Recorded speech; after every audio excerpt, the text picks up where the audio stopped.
Hey guys, Paul here from Meldrum Performance Training and the Complete Personal Training Podcast. Today we're up to fat loss hierarchy number 4, resistance training. Now this is the one where I've copped a little bit of kickback from people, mainly PTs, because they're so enamored with the idea of resistance training being the best training for any goal ever, and if you don't do resistance training you will wither up into a small pile of rubbish and die. Now we know that's not really true, and we know that aerobic training does burn more calories per unit of time. And we got to remember that our clients are not us. They have different goals, they have different desires, and our goal is to program for them in a way to help them get their goals. And we have to remember the context of this discussion is we're talking about general population clients, generally looking at 40 plus, who don't care about how much muscle they have, they just want to lose fat. It's a bigger priority for them. Down the track, you'll generally find that a lot of them want to build muscle as well. So it's nothing to worry too much about. You still get to do the main resistance training stuff that you're good at. This model just demands that you're better at more things, which means that you're a better coach. So we can't, it's a good thing. And this is really our area to shine. We want to sell it to our clients that they can get so much more out of their resistance training sessions if they're training with us as a trainer. That's our job. So we should be able to give clients a better workout. An ideal way to look at is a client should finish a workout saying, I couldn't have done that without you. But you give them the tools to do it anyway. So what I mean by that is, you pushed them to a level that they couldn't get to before, or they didn't feel that they were capable. They always were.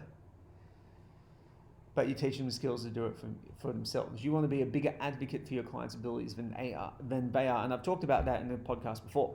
So with resistance training for fat loss, we know it's not that great. It's not the most efficient way to get there, and it's not its purpose. So why are we trying to program it for that when resistance training is much better than cardio at building and maintaining muscle?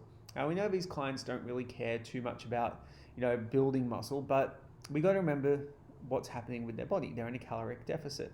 If they're in a calorie deficit, they don't have the raw material to build as much muscle. So we need to make sure that we give them something to maintain the muscle that they have.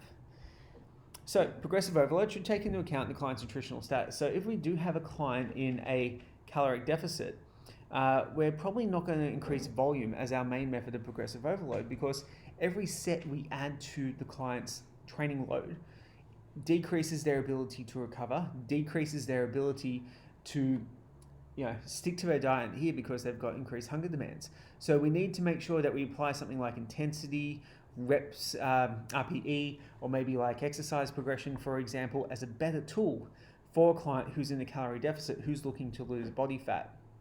We probably want to be pretty cognizant of not using things like crazy high rep workouts or metabolic resisting training type training strategies. I said that terribly wrong. Metabolic resistance training strategies, because the client is hypercaloric, because again, their recovery abilities are lower. This doesn't mean that you don't push people and chase fatigue. In your training sessions, they should be fatiguing. This is something where evidence-based exercises kind of led to people not pushing themselves as hard as they can. It's nothing against evidence. Evidence is awesome, but we need to make sure people still push pretty hard. We just don't want to give them volume that's beyond their capacity to recover from. So with our training here, the only thing we need to do from a programming perspective is be cognizant of what's going on with everything else for our particular client, and keeping that in mind in our resistance training sessions, and using resistance training for what it's best used for, building muscle and maintaining muscle in our clients.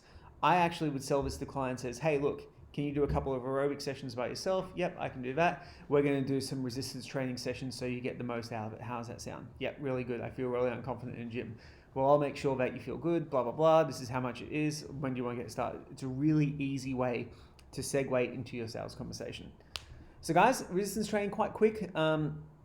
This one will become more useful as I go through the next part of the hierarchy, which I'll do after another couple of normal podcasts, where we talk about hypertrophy training and the best way to do that. So that's a lot more nuanced, a lot more detailed. So we will go into that in a couple of episodes' time.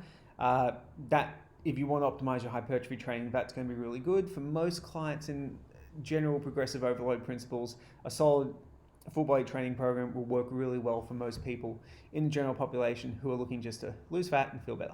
Thanks heaps, guys, and stay tuned for the next episode where I talk about practical tips. So how to take everything we've taken from the previous 3 and this episode and to put them into a package that you can use with your clients.